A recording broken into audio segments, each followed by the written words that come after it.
Bom dia, boa tarde, boa noite para quem estiver vendo esse vídeo. Tudo bom com vocês? No vídeo de hoje eu vou estar trazendo a aula 5 do nosso curso de Python completo para 2026. E o tema da nossa aula é entrada de dados e while em Python, beleza? Vocês podem ver que a aula saiu até mais rápido, né? Eu geralmente demorava muito para lançar as aulas do curso, mas a aula está sendo bem rápido, tá? Está sendo bem legal. Então, vamos começar então, né? Sem mais nem menos. Vou apresentar aqui o sumário, o que a gente vai estudar na aula de hoje. Então, a primeira coisa é como se obter dados do usuário, né? Se obter dados do usuário, que até agora a gente não fez isso. A gente só colocava valores pré-determinados que a gente colocava e com isso a gente executava lá os comandos. E logo em seguida a gente vai estudar o método input, tá? Escrever prompts bons, vocês vão entender o que é isso. Obter dados numéricos, nós vamos aprender isso também. E em seguida, nós vamos estudar a estrutura de repetição while, tá? Vamos estudar também condições com while, utilizando break e continue, tá? Utilizando break e continue. Em seguida, nós vamos estudar loops infinitos, né? Evitar esses loops infinitos com while e percorrendo tuplas e dicionários, tá bom? Então, vamos aqui para a primeira parte, né, que a gente vai estudar, que é como obter dados de um usuário. Como que a gente pode pegar informações de um determinado usuário que estiver executando o nosso programa, tá bom? Então, para se obter dados de um usuário em Python, é utilizado o método input. Com esse método, é possível fazer com que o usuário que está acessando o programa consiga inserir dados específicos para uma variável. A síntese para utilizar a sintaxe para poder utilizar esse método a gente primeiro tem que declarar uma variável, então eu coloquei aqui nome variável igual aí input, né? Input, abre parênteses, aí com aspas nós escrevemos aqui o prompt, tá? Esse prompt seria o comando que a gente quer passar para o usuário. Todos os dados e métodos input são por padrão string, tá? Então, o que o usuário digitar aqui vai ser declarado como uma string. Pode ser um nome, um número com ponto flutuante. Qualquer coisa que tiver o input, ele vai ser transformado em string, tá bom? Então, vamos fazer esse método, tá? Então, eu vou criar aqui entradas.py, né? Vou dar um zoom aqui para ficar melhor a visualização para vocês. Então, vamos lá. Vou criar, por exemplo, uma variável chamada nome, e nós vamos receber o nosso nome, tá bom? Então, para fazer isso, a gente coloca input, tá? Que é o nosso método, abre parêntese, abre aspas, pode ser aspas duplas, aspas simples, tanto faz, e a gente coloca o nosso prompt, o nosso comando, o que a gente quer que o usuário faça. Então, informe o seu nome, né? Informe o seu nome. E vou colocar um print aqui, tá? Então não precisa, mas é só para mostrar. Prazer em te conhecer. E vou passar aqui o nosso nome, né? Prazer em te conhecer, nome. Então, nós vamos executar esse código. Então, eu vou botar aqui Python 3 entradas.py. Eu estou fazendo isso porque aqui é mais rápido pelo terminal, tá? Mas você apertar aqui também vai executar o comando da mesma forma. Então, eu vou dar um Enter aqui. E olha só, olha que interessante esse método input, tá? Ele espera que aqui no terminal a gente digite alguma coisa. Então, eu vou colocar aqui, por exemplo, o meu nome é Heitor, né? Vou dar um Enter. Prazer em te conhecer, Heitor, tá vendo? Então, a gente não precisava mais tá fazendo isso aqui, ó. Colocar aqui Heitor e tá executando aqui, olha só. Vou mostrar para vocês que é a mesma coisa, tá? Executar aqui, ó. Prazer em te conhecer, ó, Heitor, tá? Então a gente não precisa mais fazer isso, porque a gente teria que alterar o nome sempre aqui para outro nome. Mas com o método input, a gente consegue colocar qualquer nome aqui. Então, executando aqui, ó, Maria, prazer em te conhecer, Maria. Olha só, vou botar aqui, ó, João, prazer em te conhecer, João, tá vendo? Então, esse método ele é muito interessante, porque a gente recebe a entrada do usuário e a gente pode manipular a entrada desse usuário. Então, é bastante interessante. E só por padrão, né, a gente todos os métodos todas as respostas que o input traz são em string, tá? Então, esse número aqui, no caso, esse valor aqui, ele é em string, apesar de estar em número. Para a gente ter essa confirmação, a gente pode, deixa eu ver aqui, olha só, instance, tá? A variável, por exemplo, nome, vai ser do tipo int, né? Eu estou fazendo essa pergunta. Então, vamos executar aqui. Deixa eu ver aqui, ó. Vou executar aqui. Então, Python 3 main, no caso, exercícios, não, entradas.py, vou botar aqui 18, falso, tá vendo? Então, mesmo eu colocando aqui um número, a resposta vai ser falsa, porque isso aqui não é um número, isso aqui é uma string, tá? Vou botar aqui, ó, por exemplo, sei lá, qualquer coisa. Então, olha só, falso também, tá vendo? Porque eu tô perguntando, nome é inteiro? Não, mas se eu botar aqui, por exemplo, str, que é de string, executar aqui novamente, botar 15, true, tá vendo? Ó, retornou verdadeiro, porque todos os dados que são passados aqui de input, eles são string, são tratados como string, tá vendo? São tratados como string. Então, vamos recapitular aqui, né? Todos são passados como string. E agora, escrever prompts bons. Isso aqui é referente a uma boa prática. Ao utilizar o método input, você deverá escrever um prompt. Acho que aqui, ó, faltou ao usuário, tá? Indicando o que o usuário deverá informar, para assim ser armazenado na variável, tá? Então aqui é normal. Nesse sentido, seja claro ao escrever os seus prompts, para assim o usuário informar o dado certo a ser esperado, tá? Isso aqui, pessoal, é muito importante, porque dentro do método input, como vocês podem ver, temos aqui um prompt, que é passado aqui entre aspas duplas ou aspas simples, tanto faz. E aqui é muito importante que a gente escreva um bom prompt para que o usuário possa entender o dado que ele tem que passar, tá? Então, se eu, por exemplo, escrevesse qualquer coisa aqui, sei lá, x, sei lá, qualquer coisa, isso aqui, como é que, por exemplo, o usuário ia saber que eu estaria pedindo o nome dele, tá? Se eu botasse aqui só n, tá? Pedisse aqui só n, e por acaso ele escrevesse, sei lá, 45, ele pensando aqui que n seria número, tá? Então, deixe bem claro os seus prompts, tá? Então, ó, informe o seu nome. Aqui, quando o usuário vê, ele vai saber, lógico, de cara que ele tá pedindo o seu nome, não outra coisa, sua idade, seu CPF, seu RG, enfim, qualquer outro dado que não seja o nome. Então, escreva bons prompts, tá? Seja claro ao escrever eles. Agora, como que se obtém dados numéricos, né? Para se obter dados numéricos de um usuário, a gente utiliza o método input, né? Lógico que é para a entrada de dados de um usuário, juntamente com os métodos int e float, tá? Esse float seria de converter um determinado tipo para um dado de ponto flutuante, tá bom? Assim como o inteiro converte, por exemplo, um string que tem um número para um inteiro. A gente já viu esse método já. Eu não lembro qual foi a aula, não sei se foi na aula 1 ou foi na aula 3, eu não sei, acho que foi na aula 1. Mas a gente já viu esse método int, tá bom? Para se realizar a conversão do tipo numérico. Então, nome variável.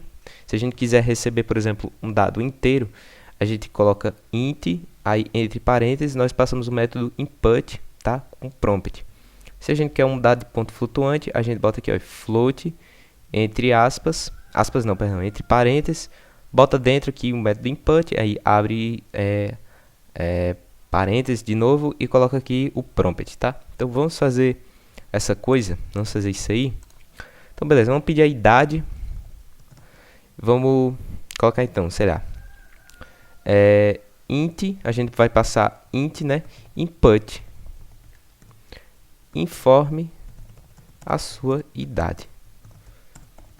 Tá vendo? Então, escrevendo um prompt claro, tá bom? Aí, informe a sua idade. Estou sendo bem objetivo aqui. Quero sua idade. Quero que você me passe a sua idade, não outra coisa. Não, sei lá, o preço de um alimento ou alguma coisa do tipo, entendeu? Então, estou sendo bem objetivo aqui. tá? E aqui, cara, um peso, no caso um peso não, né? Uma variável uma variável, por exemplo, com o valor do ponto flutuante, a gente pode botar aqui, sei lá, saldo na conta, tá? Então, ó, convenção para se criar nomes de variáveis também, olha só. Então, lembre-se. Bota aqui, ó, float, input, método input, né? Informe o saldo da sua conta, né? Sua conta. Tá bom? Então, vamos lá. E a gente pode printar esses valores, tá? A gente pode printar esses valores. Então, vou dar aqui, por exemplo, um print f, né? Vou botar aqui nome é igual a nome. Vou dar um barra n para quebrar a linha, tá bom? Idade é igual a. Então, aí, idade. Vou dar novamente aqui um barra n. Vou colocar aqui agora saldo na conta, né? Saldo na conta, saldo na conta. Beleza, né? Então vamos executar aqui esse código. Olha só. Então informe seu nome, Heitor. Informe sua idade, 18. Informe seu saldo na conta, né? Então qual o saldo que minha conta tá? Então eu vou botar, sei lá, um valor aleatório aqui, 25 e 40. Então olha só. Nome Heitor, idade 18 e saldo na conta 125.4, tá? A diferença desse 18 para aquele 18 que a gente viu lá no primeiro exemplo é que esse 18 agora ele é do tipo inteiro, porque a gente pegou o dado, esse 18 foi passado inicialmente como sendo um string, só que como ele foi aqui para dentro desse método int, ele foi passado para dentro desse método int, então o método int já vai converter automaticamente esse dado que está em string para inteiro, através do método em si. E aqui o float é a mesma coisa. Aqui o dado que eu passei foi de um valor em ponto flutuante, 125.40.4, é um dado em ponto flutuante, e ele foi passado inicialmente como uma string através do método input.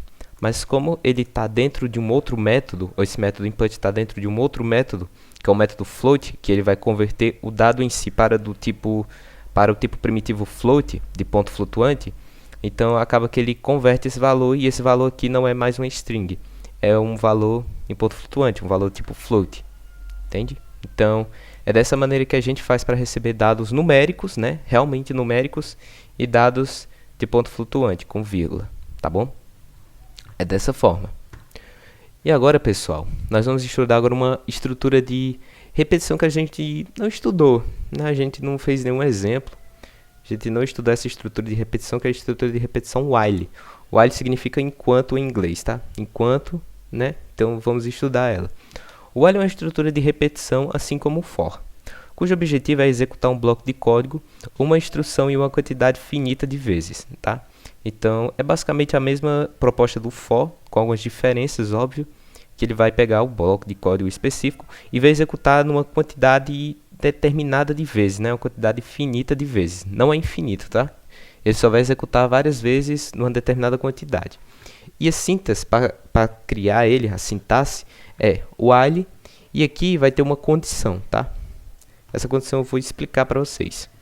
Essa condição deve ser verdadeira, obrigatoriamente, tá? Então, o while, para executar a condição, essa condição que é passada para o while, tem que ser obrigatoriamente verdadeira. Não pode ser falso. Se for falso, o while não executa. O while não é executado no código. Se for verdadeiro, aí ele executa, tá bom? Então, vamos recriar isso. Para não deixar aqui mesmo arquivo, vamos criar um outro chamado while, no caso estrutura while.py. Estou criando assim, tá? Mas você pode criar da forma que você quiser. Estrutura while, tá?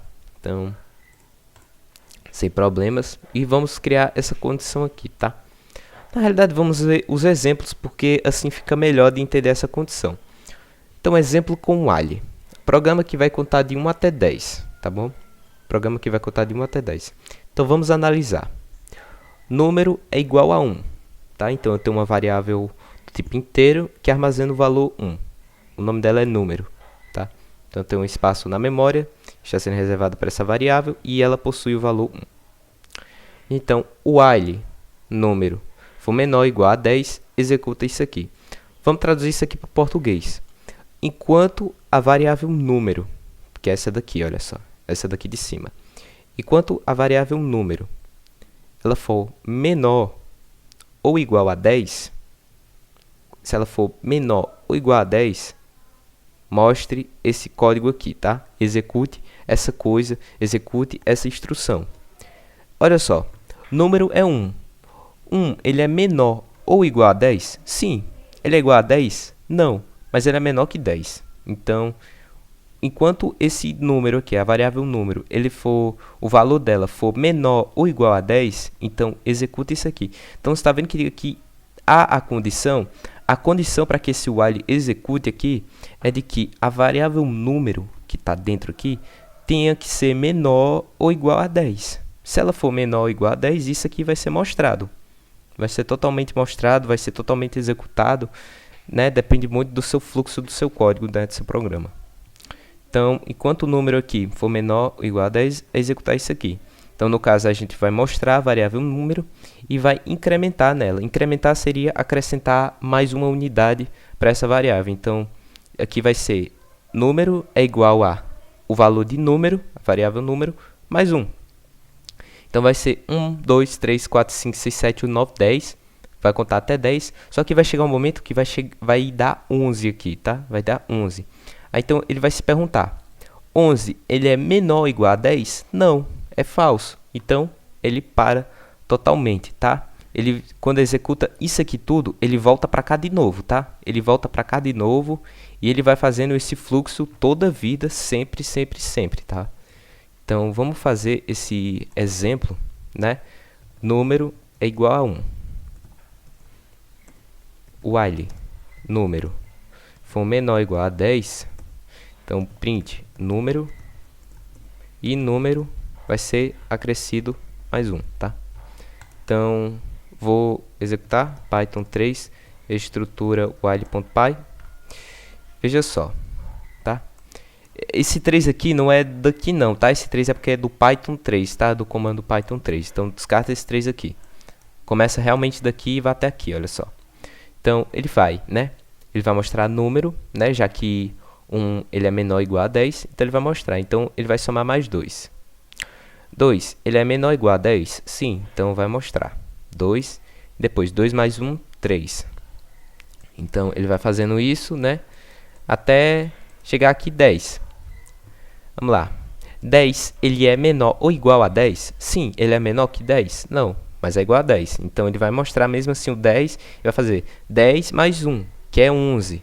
Então, 11, ele é menor que 10? Não. Ele é igual a 10? Também não.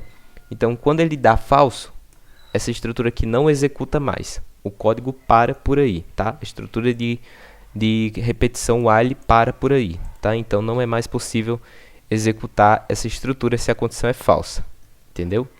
Então, é assim que funciona.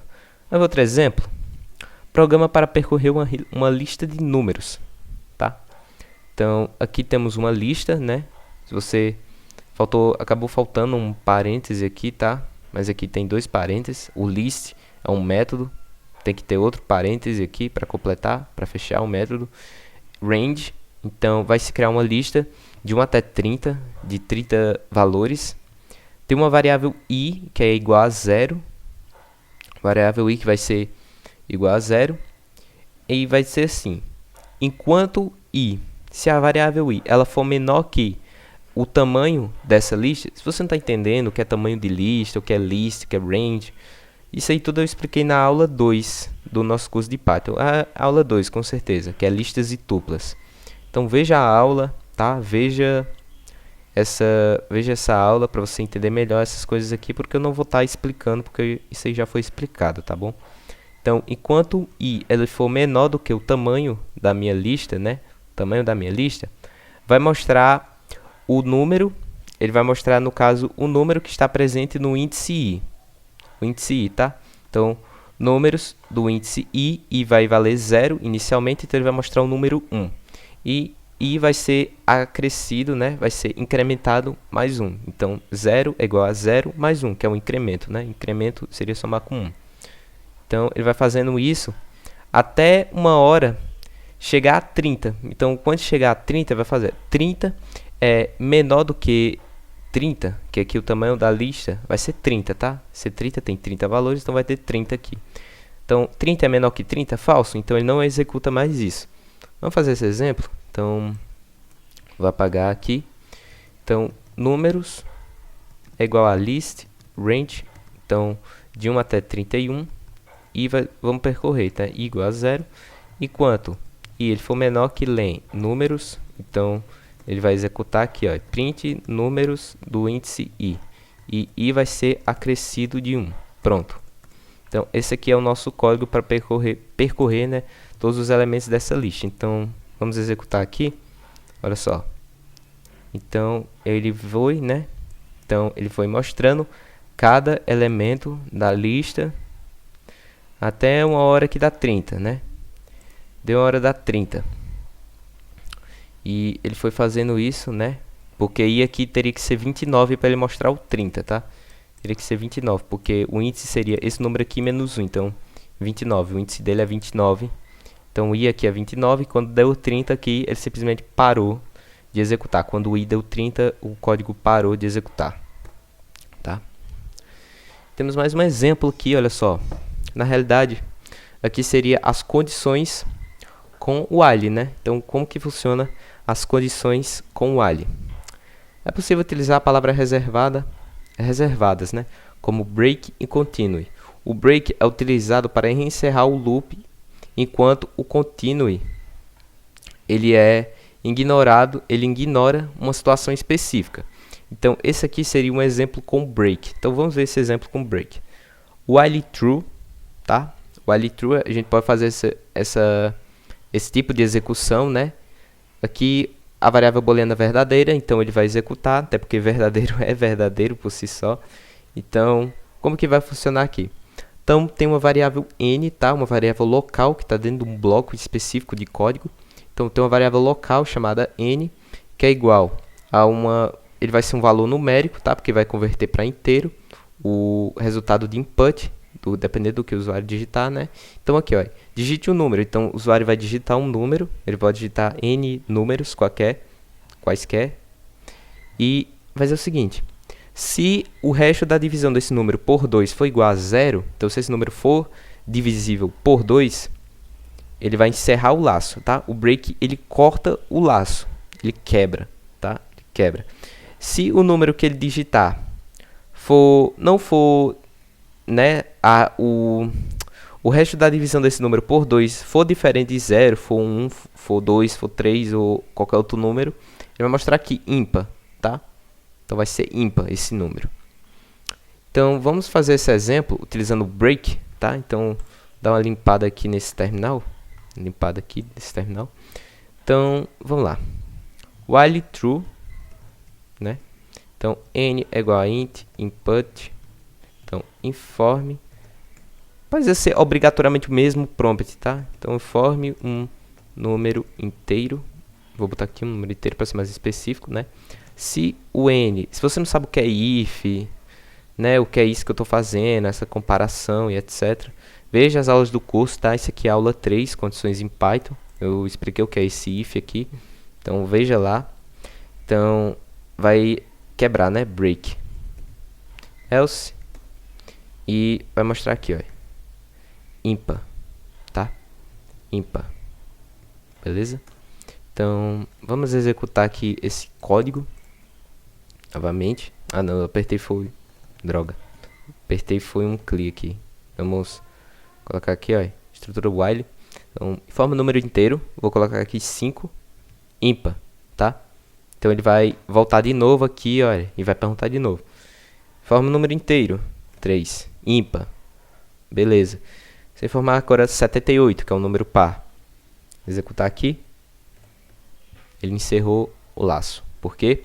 Porque se o resto da divisão do número n, que foi informado pelo usuário, por 2 for igual a 0, ele vai quebrar. Então, ele vai literalmente, né, é quebrar o laço, quebrar a estrutura de repetição. Então ele vai encerrar essa estrutura, tá? Então essa estrutura ela se encerra caso o break apareça, tá? Enquanto o break apareça. E vamos ver, por exemplo, o exemplo com continue, né? Continue. O continue, quanto à explicação aqui, ele vai ignorar uma situação. Então ele vai ignorar uma condição caso ela for atendida. Então nós temos aqui o mesmo exemplo, só que nesse caso, em vez do break, tem um continue. E vocês irão entender por quê, tá? Porque ele vai ignorar. Então aqui é o mesmo código, vou colocar aqui continue, tá? Continue, vou dar um clique aqui. Vamos executar novamente. Veja só. Então, forma o número inteiro. Vou botar aqui 3, né? Ímpar, normal. 7, ímpar, tudo bem, né? Nada demais por enquanto. Só que se a gente botar, por exemplo, 4, que é um número par, olha o que aconteceu. O laço não encerrou. O laço ele não encerrou. Mas o que ele fez, ele simplesmente continuou a estrutura de condição. Então ele vai basicamente ignorar essa condição e vai voltar aqui, olha só, para o início do while, tá? Então ele vai voltar para o início e vai perguntar novamente um número, né? Então, olha, ímpar, ímpar, mas se, por exemplo, botar só números pares, 4, 0, 2, 6, 46, 48, 84, 14, 12, 26. Então, ele vai simplesmente ignorando o fato de ser desse número, o resto da divisão desse número por 2 igual a 0, o laço vai simplesmente continuar aqui. Ele simplesmente vai continuar quando essa condição ela for aceita. E vai só mostrar alguma coisa quando esse número for par. Ímpar, no caso, né? 5, 77, 55. Então, ele vai mostrar aqui ímpar, ímpar, ímpar. E assim por diante, tá? Então, eu vou sair aqui desse laço. Por si só, porque senão ele vai ficar infinito. E por falar infinito, com certeza o tema será evitando loopings infinitos, tá? Então, toma muito cuidado para evitar loops infinitos. Sempre lembre-se que uma estrutura de repetição deve sempre encerrar em algum momento. Em algum momento uma estrutura de repetição ela vai encerrar. Querendo ou não, ela se encerra. Então, aqui está um exemplo de um looping infinito, um while que nunca vai parar de executar. Aquele mesmo, por exemplo, que eu estava fazendo, se a gente for parar para pensar, ele vai ser um laço infinito também, porque ele nunca vai sair. Mesmo que se a condição aqui for ímpar, aqui não tem, por exemplo, um break para que esse laço ele se encerre em algum momento. Então, isso aqui também pode ser considerado como looping infinito também. Então, tome muito cuidado aqui para fazer esse exemplo. Eu sempre coloco, por exemplo, aqui um break, tá? Um break para esse laço se encerrar. Mas tem um outro exemplo aqui, olha só. Esse código aqui, esse aqui que está aqui, ele vai mostrar o valor de i, né, de forma infinita. E ele não irá se encerrar, no caso aqui é a estrutura de repetição. Então vamos fazer aqui só para mostrar para vocês. Deixa eu botar aqui um break só para mostrar, para a gente poder, por exemplo, sair dessa estrutura. Então 4, ó, não vai encerrar nunca, porque é par. Mas se a gente botar um 5 aqui, ó, agora ele vai encerrar e vai mostrar ímpar. Então vamos fazer aqui aquele exemplo, né, que era 4 linhas de código. Vou botar aqui, ó, i igual a 0. Nossa, deu um tab aqui. Acho que eu dei... Tá bom. Então, print i vai ser maior ou igual a 1, tá? Então, esse laço aqui, ele vai executar para sempre, olha só. Olha isso aqui. Então, o que ele está fazendo aqui? Ele está pegando o valor de i e fazendo i mais 1, i mais 1, i mais 1. Então, vai somando de 1 em 1 sempre, olha isso. E ele não vai parar, tá? Eu posso ficar o resto da minha vida aqui, que esse código ele nunca irá parar de ser executado, a não ser que aconteça alguma coisa aí, o VS Code crash, algo do tipo. Mas se isso nunca acontecer, em toda a parte da minha vida, esse código aqui ele nunca vai acabar. É um código infinito de números, tá? Infinito. Então eu vou executar aqui, tá? Até porque vou passar o resto da minha vida vendo isso aqui sendo acrescido de i mais 1, então vale a pena não. E, né, percorrendo dicionários e tuplas, né? Então vamos ver como é que se percorre dicionários e tuplas. Aqui, olha só, números igual a tuple, né? Isso aqui seria um método para poder percorrer tuplas, para criar tuplas, né? Assim como o list. Por algum motivo também está sem o parêntese aqui, tá? Mas tem que ter um outro parêntese aqui, tem que ser 2. I igual a 0, então I, se ele for menor que o tamanho dessa tupla, tá? É os mesmos métodos de lista. Basicamente é o mesmo código, a diferença é que ele só, em vez de um lista, que é um tuple, tá? Porque vai criar uma tupla. E vai mostrar cada elemento dessa tupla, né? E depois vai sendo I mais 1, vai sendo acrescido. Então, basicamente, eu acho que era aquele mesmo código. Se brincar, acho que eu tenho até esse código salvo aqui, ó. Olha só. Olha só. Então, o que eu vou fazer aqui é basicamente, em vez de list, botar aqui tuple. Tuple. Agora vai se criar uma tupla em vez de uma lista. Só para mostrar aqui que vai criar realmente uma tupla, eu vou botar aqui números só para printar para vocês, beleza? Então, vou executar aqui. E vai mostrar cada elemento, né? Mas olha só, é uma tupla. Por que é uma tupla? Porque aqui tem parênteses, tá? Porque aqui tem parênteses. Se fosse lista, seria colchetes. Eu já expliquei isso na aula 2, então veja se você não viu, tá? Então, olha só, cada elemento daqui da tupla foi mostrado, foi acrescido, beleza? Então, aqui seria para percorrer uma tupla, tá? Percorrer uma tupla, então a gente consegue percorrer tuplas com while também. E assim como tuplas, né? Vamos percorrer agora um dicionário. Vou explicar esse código aqui para vocês, beleza? Então, temos aqui vários pares, tá? João, Maria, temos aqui a chave e o valor Maria. Então, a chave João está associada ao valor Maria, né? Se você não sabe o que é dicionários, novamente, aula 4 de Python que eu postei fala sobre dicionários, então veja a aula 4 sobre dicionários para vocês não se perderem. Vocês não sabem o que é chave, valor, como é que cria um dicionário, etc. Então, veja lá a aula. E eu vou criar aqui uma variável chamada chaves, que vai ser uma lista com apenas as chaves, tá? Esse método keys, ele pega apenas as chaves do dicionário. Então, ele vai pegar aqui João e Pedro, tá? João e Pedro, que são duas chaves aqui desse dicionário. Enquanto I, no caso aqui, teria que ter um valor I, tá? Um valor I vai ser inicialmente 0. Então, enquanto o I ele for menor que o tamanho das chaves, ele vai mostrar a chave e o valor associado a essa chave, tá? O valor associado a essa chave específica. Então, vamos fazer esse método e vai ser acrescido de mais 1. Então, vamos fazer. Então, temos pares é igual a um dicionário. Então, João vai ser associado ao valor Maria. E, se eu não me engano, tem Pedro, que é associado ao valor Joana. É Joana, tá? Então, chaves vai ser igual a list, uma lista de pares.keys, né, para pegar apenas as chaves desse dicionário, igual a 0, enquanto I ele for menor que o tamanho dessas chaves, então ele vai mostrar aqui, ó. Eu não vou utilizar o método f, tá? Método f, então eu vou botar aqui, ó, chaves do índice I, vírgula, e botar aqui, ó, um traço, e vou botar aqui, ó, e pares do índice, eu vou pegar, no caso, o valor, tá? E vai ser acrescido de 1. Então, dá um clique aqui. Vai mostrar aqui, ó. Então, João associado a Maria e Pedro associado a Joana, tá? Então, Pedro é a chave, Joana é o valor. João é a chave, Maria é o valor, tá? O valor, no caso.